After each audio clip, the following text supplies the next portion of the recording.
नमस्कार, मी ऋतुजा. स्वाद संस्कृतीमध्ये तुमचं सगळ्यांचं मनापासून स्वागत.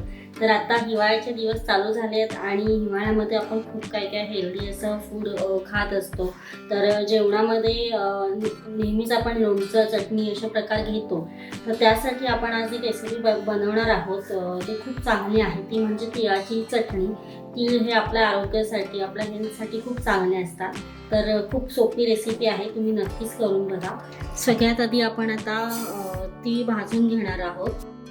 तर तीळ भाजली गेली कसं समजायचं, तर ही थोडीशी भाजताना तीळ उडते आणि त्याचा तडतड असा आवाज होतो. तर त्यावेळेस आपल्याला समजतं की तीळ व्यवस्थित भाजली गेली.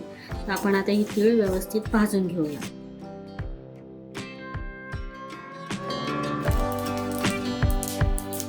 तर मला वाटतं आवाज येत असेल तुम्हाला, पण असा तीळ भाजली गेली की असा आवाज येतो आणि तेव्हा समजायचं की आपली तीळ व्यवस्थित भाजली गेली आहे. तीळ भाजून घेतले ते आता आपण एका मिक्सरच्या भांड्यामध्ये ओतून घेतले.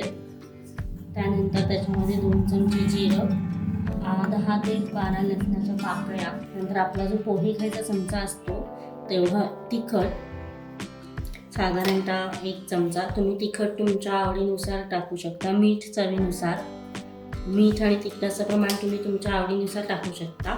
आणि हे सगळं आपण बारीक असं वाटून घेणार आहोत आणि तिळीची चटणी करणार आहोत. अशा पद्धतीने आपण ही चटणी करून घेतलेली आहे तिळीची. ही तुम्ही चपातीसोबत किंवा वरण भातासोबत खाऊ शकता. खूप छान लागते. आणि हिवाळ्याच्या दिवसांमध्ये थोडं वातावरण थंड असतं आणि तीळ गरम असतात.